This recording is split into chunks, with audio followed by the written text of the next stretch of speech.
Welcome back, everyone. In our last video, we showed you the Rainbow Mountains in the south of Peru. And from there, we crossed the border south into Bolivia, where we stayed near the town of Copacabana on the shores of Lake Titicaca for a couple of weeks, taking care of some truck maintenance. I cleaned all the detritus out from under our solar slides and relubricated everything. I serviced our water filtration systems, and I rebuilt one of our air compressors and healed up from all the associated perils of that. We also took a tour of the Island of the Sun and the Island of the Moon, where we visited the Incan Moon Temple and the Fountain of Youth. And as you can see, it worked super well. And I took my Scooty Puff 1000 into town a bunch of times to buy veggies and stumbled on an incredible parade called La Fiesta de la Cruz, which is a really big event in Copacabana. The big band music and elaborate costumes were really fun to watch. And I also taught all the street dogs to do tricks for biscuits rather than chasing scooters. From there, we took another sketchy wooden ferry with a single outboard motor across the southern tip of Lake Titicaca, and having landed on the shores of mainland Bolivia, we headed for the capital city, La Paz, where we stayed for a few days to get our vehicle insurance and had an amazing aerial tour of the city via the new cable car system. It was at about this time we realized the severity of the fuel shortages here in Bolivia. We came into Bolivia knowing that foreigners paid a higher price than Bolivian citizens, but when we tried to buy fuel at the service stations, it wasn't allowed. Not allowed to buy fuel at any price due to the current fuel shortage situation. Unable to fuel up, we headed south, where we encountered mobs of people blocking the highway in protest of the state-owned fuel refineries and their handling of the fuel shortage situation. We even tried to skirt around the protesters' roadblock by off-roading a little dirt trail following some truckers that we saw up on the ridge, but that too was soon blocked. So we were forced to wait until supper time when they all went home before we could continue. When we arrived at Cochabamba, we saw lines of semi-trucks queued for many kilometers at every fuel station. Some of whom we talked to had been waiting for days for fuel shipments to arrive. As I mentioned, fuel stations aren't allowed to sell fuel to foreigners, and even those that tried to help us by taking our jerry can to go and get it filled weren't allowed to fill into a can. It's only permitted to pump directly into the vehicles. But don't you worry about us. We made friends along the way who sold us fuel by siphoning from their semi-trucks, and in some smaller towns they were able to fill into our jerry cans.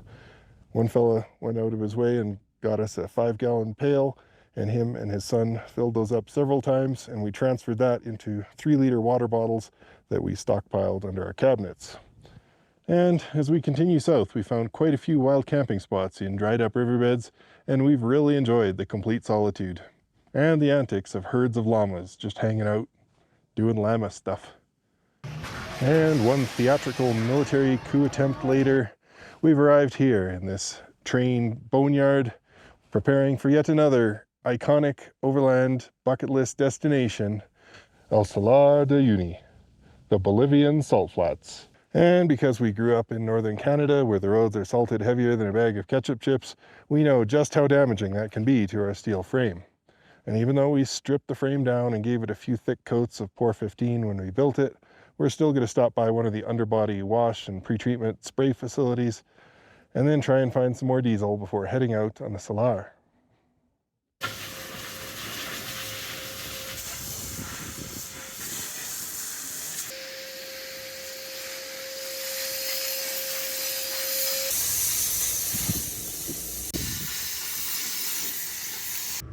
All right, we got 65 liters of diesel in town, and now we're just heading to the entrance of the salt flats. And the concern for larger vehicles on the salt flats are around the perimeter and around the islands. But right now is the driest time of the year here in Bolivia, so I suspect we'll have no issues at all. Wow. Salt truck.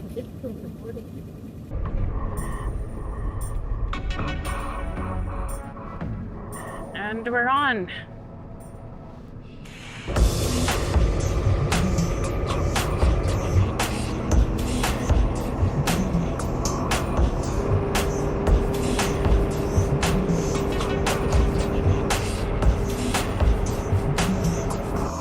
We've been driving along for about 10 minutes. We're almost to the famous Dakar Monument, and we just stopped for a second and jumped out, and we're absolutely shocked at how hard this is.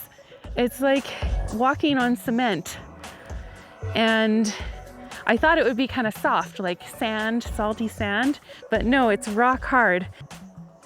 Well, we are getting a little bit of salt spray on it, but really it's not too bad at all.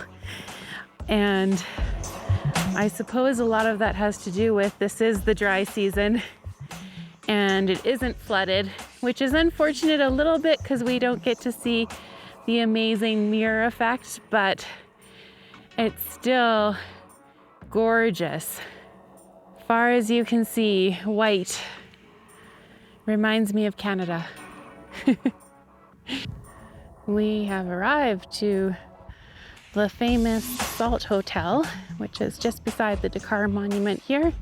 There we have all the world flags, and we're just gonna go over to the Salt Hotel and check it out.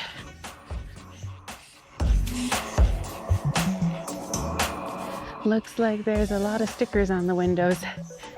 Would probably be a shame to come all this way and not put a sticker on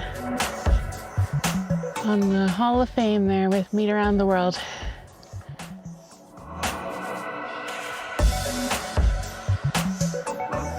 Oh wow.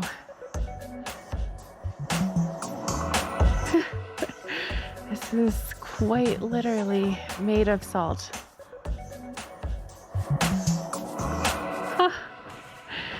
So apparently all the furniture is made of salt, the walls are made of salt.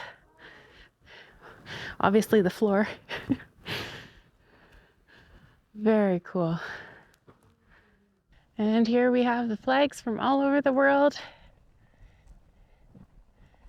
There's Canada representing.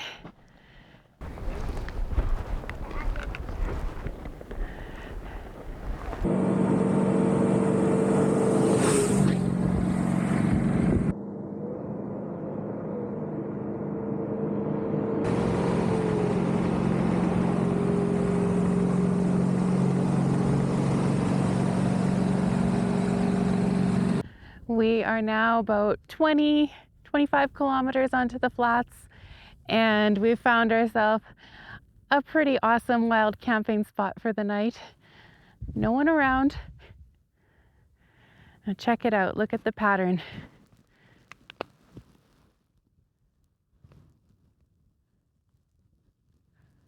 Amazing. Jason has been working very hard to get our heater going because it's not super happy with this elevation. We're at about 12,000 feet.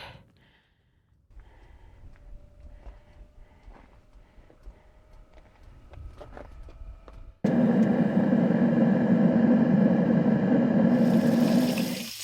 it's salmon on the solar and baked potatoes for warmth. Pretty gourmet for in the middle of nowhere. Here's the final product. Looks pretty good. We're gonna grab some supper and then head out for a sunset on the flats. The Salar de Uyuni is known for some of the most spectacular sunsets and sunrises in the world, and it is definitely not disappointing tonight.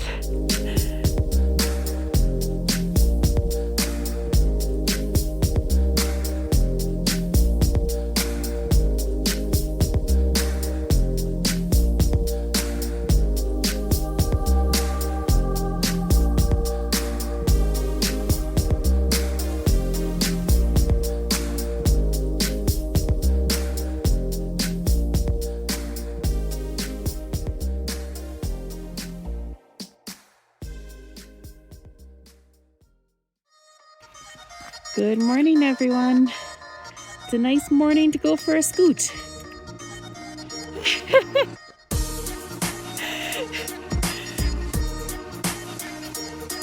Whee!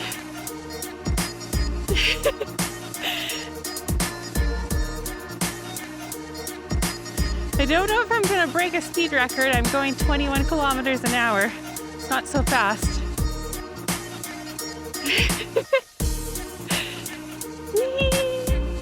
Let's pump up the jam.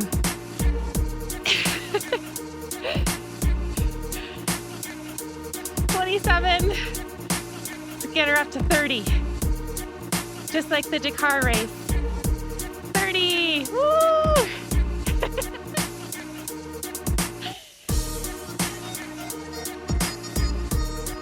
Let's go this way for a while. Oh wow, I went a long ways.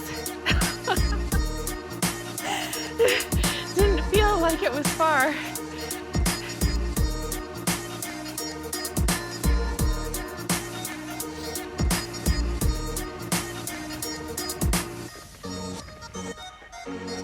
We are heading about 80 kilometers in that general direction to go visit the islands this morning.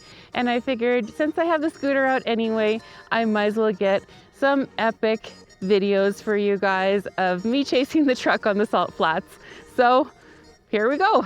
Looks good. Nothing could go wrong.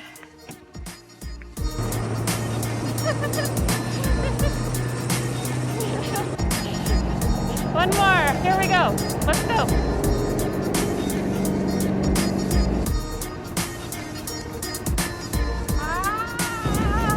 Okay, this has to be a land speed record because I'm full out on 5.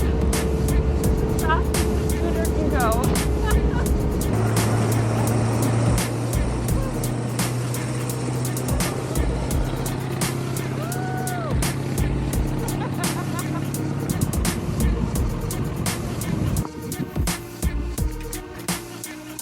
Clean her up, get all the salt off.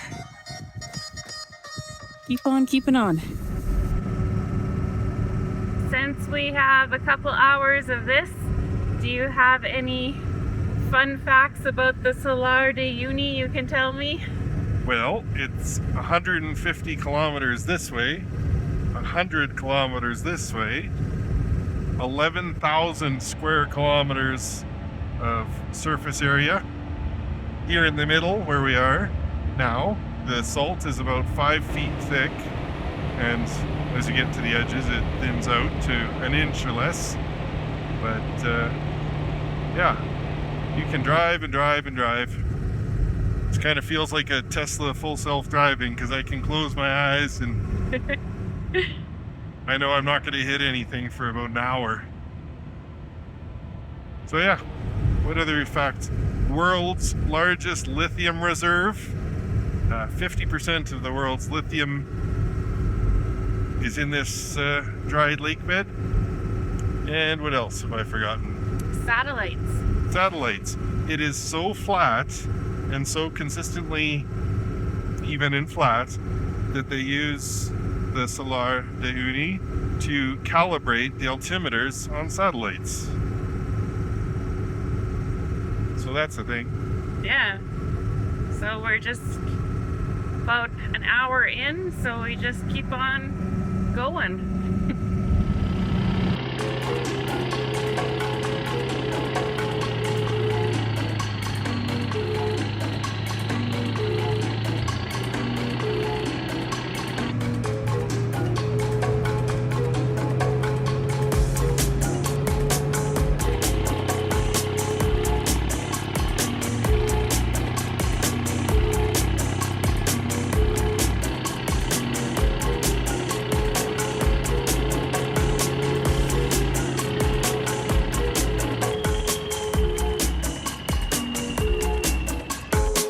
Here we are at the island, the biggest island here on the Salt Flats, Inca Harawasi, and we're gonna go check it out. It's supposed to be full of some cool fossils and fossilized coral. So let's go see. We just got in and I see the coral. Look at how cool that is. Actually, all of this is coral. Wow, those are some big cacti.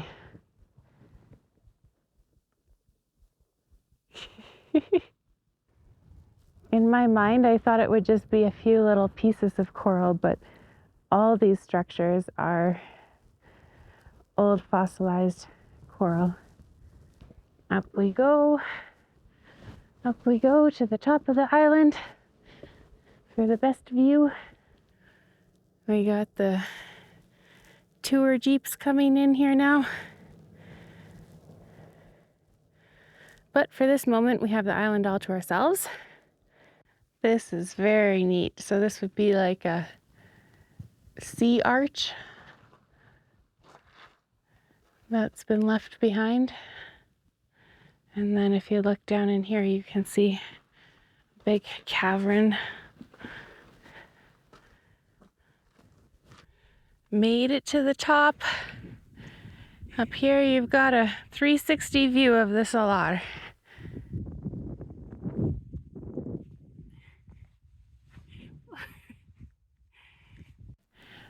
All right, that was the island, the big island.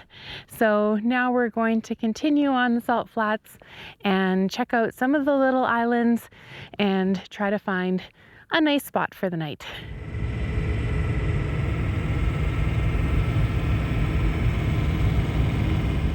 So we've continued on to another island. This is known as Fish Island. And how's the salt? Salty. This salt looks a little bit different than the salt on the other side.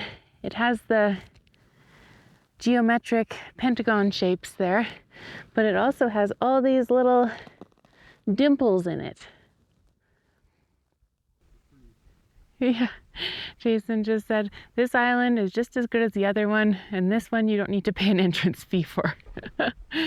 But beautiful, look at all those cacti.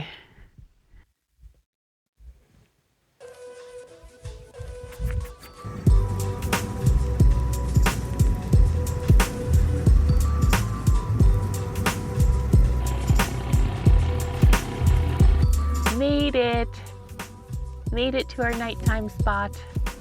Let me show ya.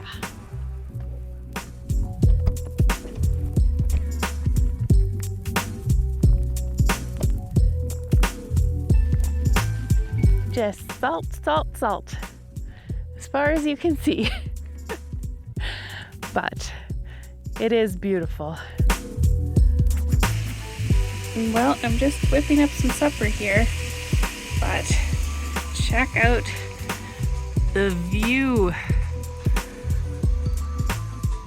That's gorgeous.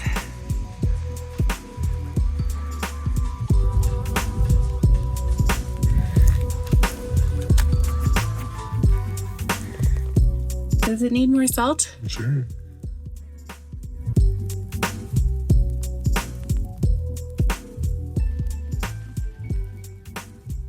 Welcome back, everyone. It's day 5 here on the Bolivian Salt Flats, and we've had an amazing time. Had a lot of fun with the drone, getting some extra video clips, chasing Kara on the scooter, Kara chasing me with the scooter, nighttime astrolapses, as well as those funny perspective photos that are typical for people to take when they come here. I'm sure you enjoyed seeing that throughout the video. We had a lot of fun making it for you. Something I found very interesting being out here is we're actually making more solar with our flip-up solar wings stowed against the side of the truck. And that's obviously because there's so much sun reflecting off of the salt. It's so bright and white out here that it's reflecting up against the sides of the truck, and we're making so much more solar with it down than flipped upright, which I would not have expected. Which also means we've had to be very careful not to get sunburned, windburned, or go snowblind, which is why you've seen us wearing these buffs and scarves throughout the video. Not to mention the cold. Here in the southern hemisphere, it's currently winter, and combined with the elevation of 4,000 meters, or about 12,000 feet, our daytime highs were only about 10 to 15 degrees, and at night it got down to 10 degrees below freezing, and so we're very grateful to have our Espar diesel-fired air heater to keep us warm. And so now we're heading across the lake to show you guys some sculptures that have been made from bricks of salt taken from the lake. This really has been an otherworldly experience like no other place on earth we've ever been.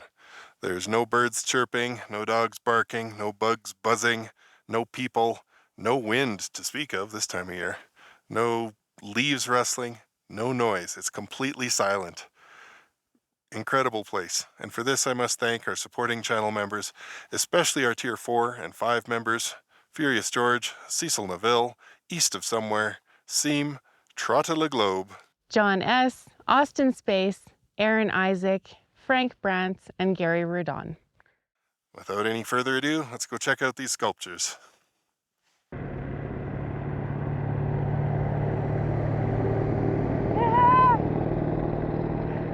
I believe this was an art installation that was made a few years back, and it's still standing.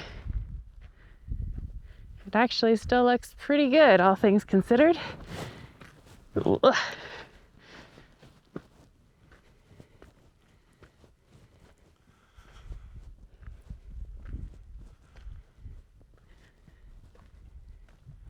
King of the world. I thought it was the stairway to heaven, but it's the stairway to the sky.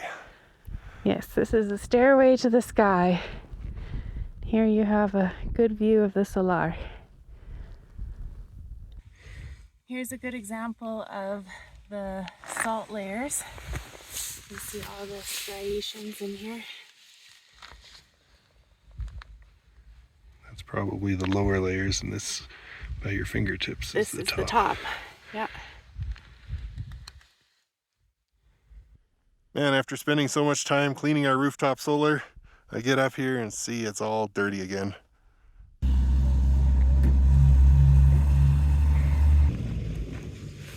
Gotta pay. Gotta pay if you want to play. All right, we've arrived at the place of the statues. Does it have a name? Apparently, statues of salt. Art Bolivia. We've arrived at the main attractions of the salt statues. Let's check them out. One salt cathedral. One salt shipping container. A toad made of salt. 1 carat for scale. Now keep in mind, none of these have plaques indicating what they are, so it's open to interpretation. But next we have a salty fox. All right, next we've got a salty turkey, or condor, or pterodactyl, or pigeon. What are we calling this one? This one's a salty eagle, or a majestic bird of prey of some kind. This one's a salty Juan Pablo. Next, salty Pepe. A salty rainbow. Next, we have some statue of a hand. I'm sure they named it the Hand of God or something. How'd you get up there anyway? Ah, magic.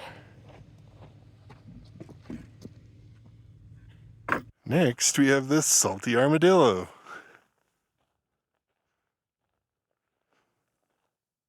This one's a mother nursing. I assume she's the mother. And of course, the Great Pyramid of Bolivia.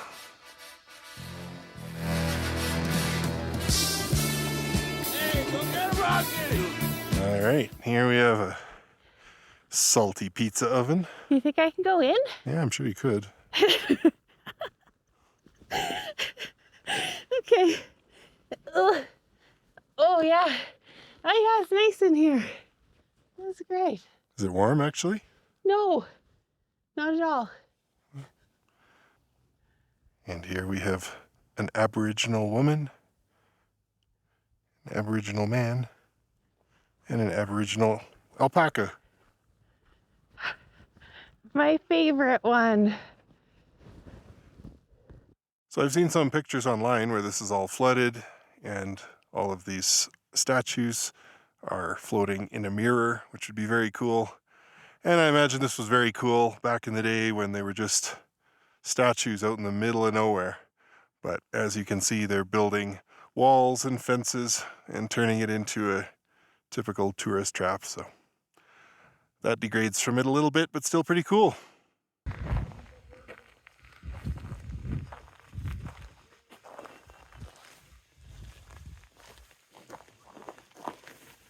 All right, that was that. Now we gotta head to town, find a good car wash and get this thing a good cleaning.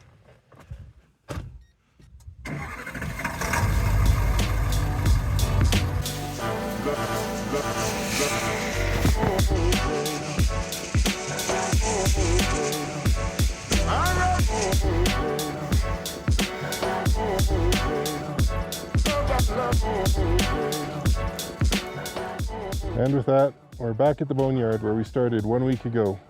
We've ticked off yet another long-time goal on our overlanding journey south through the Americas.